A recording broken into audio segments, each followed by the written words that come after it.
पुणे कृषी उत्पन्न बाजार समिती आणि पणन मंडळानं आठवडी बाजाराची संख्या वाढवण्याचा निर्णय घेतलाय। पुणे आणि पिंपरी शहरात मिळून 27 ठिकाणी आठवडी बाजार भरत होता, त्याची संख्या आता 50 पर्यंत जाईल, अशी माहिती बाजार समिती अध्यक्षांनी दिली आहे। आज 4 ठिकाणी नव्यानं बाजार सुरू करण्यात आले। वाकड आठवडे बाजाराला चांगला प्रतिसाद मिळाला। महापालिका देखील शहरात 20 पेक्षा जास्त ठिकाणी अशा रीतीनं जास्त ठिकाणं या शेतकऱ्यांसाठी आता उपलब्ध करून देणार आहे। 2014 पासून कोथरूड भागात हा आठवडी बाजार सुरू झाला।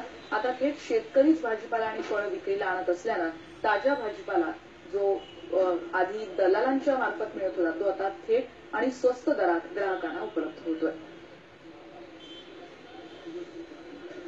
आडत ही खरेदीदाराकडूनच घेण्यात यावी अशा प्रकारचा जेव्हा धोरण सरकारने आणलं त्याला कडाडून विरोध होत आहे व्यापाऱ्यांकडून, आणि त्याच्यामुळे किरकोळ बाजार सुद्धा बंद आहे। नेमका त्याचा फटका बसलेला आहे आणि त्यामुळे ग्राहकांना जो भाजीपाला आहे मध्यमवर्गीयांना तो महागात घ्यावा लागतोय। मात्र याच्यावरती तोडगा होऊन पुणे कृषी उत्पन्न बाजार समिती आणि त्याचबरोबर पणन महामंडळ यांनी आता आठवडे बाजार द्यायचे जास्तीत जास्त वाढवण्याकडे आता त्यांचा मोर्चा नेलेला आहे। आणि त्याच्यामुळेच आता मी आलेले आहे वाकडच्या आठवडे बाजारामध्ये, जिथे आपण पाहतोय की अनेक वेगवेगळ्या प्रकारच्या भाज्या आहेत। त्याची खासियत म्हणजे खास शेतकऱ्यांचा माल जो आहे तो थेट ग्राहकांना इथे घेता येतो आणि त्याच्यामध्ये आडत किंवा अशा कुठल्याच गोष्टी इथे आकारल्या जात नाही।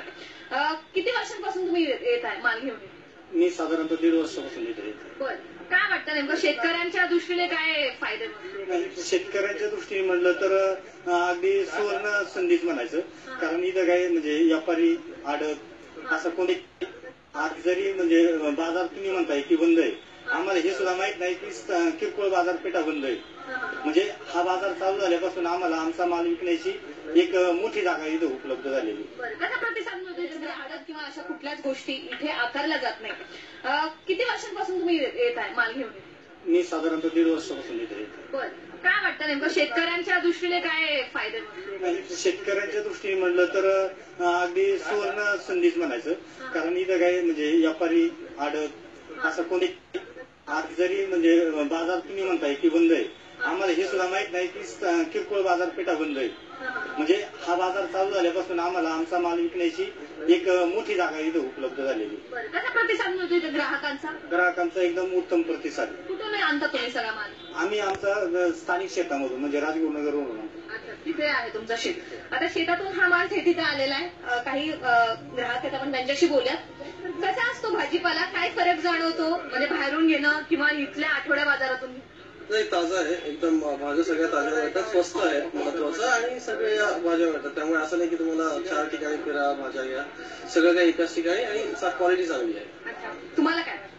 इथे आम्हाला सगळ्या प्रकारच्या भाज्या, फळं, तसंच कडधान्य, अजूनही पापड मसाले जे काय आहे ते अतिशय किरकोळ दरात उपलब्ध झालेलं आहे। त्यामुळे आम्हाला प्रत्येक ठिकाणी जागोजागी जाऊन जे काही एक्स्ट्रा पैसे जातात ते सगळे सेव्ह झालेले आहेत आणि अतिशय स्वस्त भावात आम्हाला ताजा माल इथे उपलब्ध मिळतो। देशी भाज्याच नाही तर विदेशी जरी तुम्हाला रेसिपी करायची असेल तर त्या सुद्धा इथे अवेलेबल आहेत। आठवडे बाजार भरवण्यासाठी अनेक जणांनी पुढाकार घेतलेला आहे, त्याच्याच पैकी असलेल्या माने आहेत आपल्याबरोबर, आपण त्यांच्याशी बोलूया। काय फरक जाणवतो? कारण की आता स्वतः कृषी उत्पन्न बाजार समिती आणि पणन मंडळाने सुद्धा पुढाकार घेतलाय की आता आठवडे बाजार वाढवायला पाहिजे। बरोबर, कारण की गेले 2 वर्ष झाले ही संकल्पना सुरू आहे शेतकरी आठवडी बाजाराची। स्थानिक लेवलला बरेचसे लोक आम्हाला सपोर्ट करतात। आज वाकडमध्ये आपण उभे आहेत, त्यामुळे स्थानिक आमचे राम वाकडकर साहेब आहेत, त्यांनी आपल्याला स्थानिक लेवलला फारच मोठी मदत केलेली आहे आणि त्यातल्या शेतकऱ्यांचा माल थेट ग्राहकांपर्यंत पोहोचतो याचा आनंद खरंच मोठा आहे। किरकोळ व्यापारीचा बंद असो किंवा आडतदार बंद असो, त्याचा काहीच इम्पॅक्ट आतापर्यंत झालेला नाही। तेच तर आहे की बाबा आडत आहे, तोलाई आहे, भराई आहे, या गोष्टी सगळ्या बाजूला करून म्हणजे ते पूर्ण सेगमेंटच बाजूला होऊन शेतकरी थेट ग्राहकांपर्यंत पोहोचलाय या माध्यमातून आणि तो थेट भाजीपाला विकतो। ज्या काही साखळ्या आहेत मध्ये म्हणजे शेतकऱ्यांपासून ते ग्राहकांपर्यंत पोहोचण्याच्या, म्हणजे आपण त्याच्यामध्ये कंझ्युमर व्यापारी असेल, खरेदीदार असेल, आडतदार असेल, त्याच्यानंतर येणाऱ्या बाजारपेठांमधून किंवा तिथे येणारा आपल्या घरातला एखादा घरगुती ग्राहक, खूप मोठी साखळी आहे, ती साखळी तोडण्यासाठीचं धोरण सरकारने आणलंय। मात्र आठवडी बाजारामुळे पहिल्यापासूनच तिथे कुठल्याच साखळ्या नाहीयेत, थेट शेतकरी ते ग्राहक असाच हा सगळा व्यवहार इथे होतो. त्याच्यामुळे फायदा पण इथे आहे ग्राहकाचाही आणि शेतकऱ्याचाही. म्हणजे गणेश कदमसह हलिमा कुरेशी, IBN लोकमत, वाकड, पुणे. आणि या सगळ्या बातम्यांव्यतिरिक्त आपण राष्ट्रीय आंतरराष्ट्रीय